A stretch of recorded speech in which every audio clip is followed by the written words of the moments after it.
Okay, so here we have a cylindrical can, and its volume is equal to 450 centimeters cubed. We want to minimize the amount of material to make it, which is the same as looking for the minimum surface area. For the minimum surface area, we know that the height has to equal to 2 times the radius. So if the volume is equal to pi r squared times height for a cylinder, volume here we know has to be 450. And we also found that h is 2r.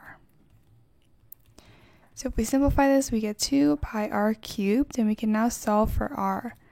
R is going to equal the cubic root of 450 divided by 2 pi.